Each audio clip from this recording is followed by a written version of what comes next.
Estamos en comunicación con el procurador de Cucaiba, que es lo que sería el Incucay, pero en la provincia de Buenos Aires, el doctor Rubén Bernardi. Muy buenos días, Rubén. Carlos Tafanel te saluda. ¿Cómo va? Muy buenos días, Carlos, y saludos para todos los que estén ahí, para la audiencia. ¿Cómo estás tomando esto que se ha puesto? Bueno, los medios también hemos tenido bastante responsabilidad en no ponerle un límite, ¿no? Pero de que hoy se empiece a hablar de un mercado de órganos. Y mira, te escuchaba yo cuando hacías la introducción, y bueno, esto es y creo que una de las cosas, lo vamos a tomar como una oportunidad, como es el tema, digamos, y, y prefiero tomarlo de esa manera, ¿no? Pero bueno, esto que vos estabas comentando al inicio es así, digamos, más allá de que haya 350.000 fallecidos, no todos fallecemos en condiciones de ser donantes, ¿no? Uno tiene que tener en cuenta que, bueno, todos somos posibles donantes, pero donantes son aquellas personas que tienen el diagnóstico de que están fallecidas y que no tienen una enfermedad o una oposición a la donación, que sería una contraindicación legal para ser donantes. Esto, la verdad, que de cada 100 fallecidos que hay en la República Argentina, el 98% de esos 350.000 van a fallecer por una parada cardíaca. Al fallecer por una parada cardíaca, cesa la circulación sanguínea en todas partes y los órganos no son funcionales para ser utilizados como un órgano de trasplante. O sea que ya ahí uno sabría que de todos los fallecidos el 98% no va a poder ser donante de órganos. Y del 2% que queda, hay un 1% que va a fallecer internado y hay un 1% que va a fallecer en la casa, en la vía pública, en el trabajo, digamos, o sea que tampoco va a quedar detectado, digamos, por el sistema. Acá habría que aclarar, Carlos, que para que un fallecido sea donante de órganos, tiene que estar dentro de una institución, hospital o clínica, y tiene que estar asistido por una ventilación mecánica, porque si uno deja de respirar, digamos, cuando se produce el fallecimiento, secundario a eso se va a producir la parada cardíaca y ya, como explicamos antes, los órganos de alguien que está en parada cardíaca no pueden ser utilizados para trasplante. Entonces esto nos enfoca, digamos, al sistema sanitario por un lado, y no a todo el sistema sanitario, a los fallecidos en los lugares donde hay camas con respirador que los asistan. De ese uno que nos quedaría de estos 100 fallecidos, va a haber algunos que tienen, como vos lo aclarabas ahí, contraindicaciones para donantes, médicas, o porque no sirven, digamos, utilizar sus órganos porque tienen alguna enfermedad que pueda ser transmitida. Esto pasa en muchas enfermedades tumorales o infecciosas que también puedan ser transmitidas al receptor, y también hay órganos que dejan de funcionar en algún momento y tampoco pueden ser utilizados como trasplante. O sea que, por un lado, eh, aunque haya ese número de fallecidos, los que puedan ser donantes es muy poco, digamos, los que llegan. Y Ahora, bueno, hay que aclarar también ahí que el año pasado, de todos los trasplantes que se hicieron, el 90% de los órganos y de los tejidos venían de personas que habían fallecido, ¿no? O sea que el donante este es el donante que habitualmente permite que se traten con un trasplante las personas que están como receptores.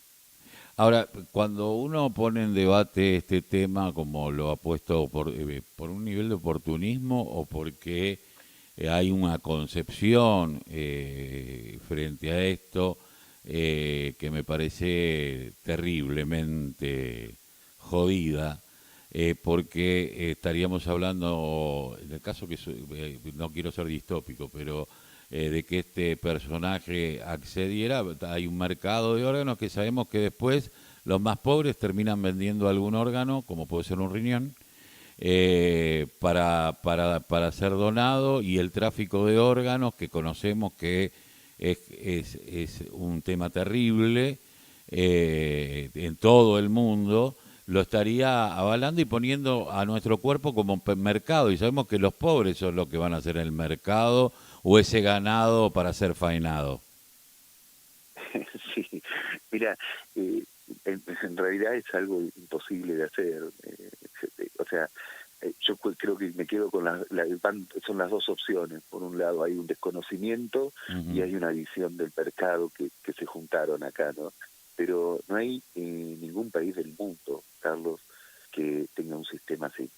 Digamos, más allá de que hay países donde tienen legislaciones, no es nuestro caso, y esto hay que aclararlo, donde se permiten el trasplante entre personas que sean vivas y que no estén relacionadas. O sea, vos ahí podrías decir, che, ¿por qué alguien que no está relacionado, que no es familiar, que no es un amigo, digamos, que no tenga, ¿por qué le dona un riñón, no? Un órgano Ujú. doble, que es el único órgano que se podría donar, digamos, de ese modo a otra persona.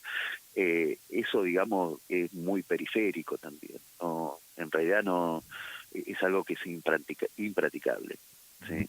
Eh, También yo, digamos, podría poner a pensar, digo, bueno, eh, dentro de una lógica de economía, ¿no? Yo soy médico, pero dentro de una lógica de economía, que sería pensé esto que vos me decías recién, el pobre vende los órganos porque es su bien, digamos, o habrán pensado una línea de crédito para que el pobre compre un órgano también, digamos, qué sé yo, es muy loco eso, no, pensar es de esa totalmente, manera, ¿me entendés? está bueno que vos lo aclares porque también en la ignorancia de cada uno de nosotros empiezan a volarse la cabeza y yo escucho aún en medios que están en contra de esto hablar de, bueno, porque que podría haber un mercado, que esto y que el otro, y bueno, vos estás reduciendo esa posibilidad por cuestiones concretas.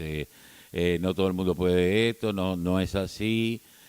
Ahora, hoy, ¿cómo estás el tema de la ablación? Porque también hay un tema de conciencia que hoy nos preguntan si queremos ser donantes o no, los que padecimos algún o padecemos alguna enfermedad crónica, sabemos que no podemos donar, pero bueno, aquellos que están todavía sanos y que saben que pueden donar, porque tampoco saben el día ese que se mueren si tienen algo, van a estar tan sanos como el día que dijeron que sí.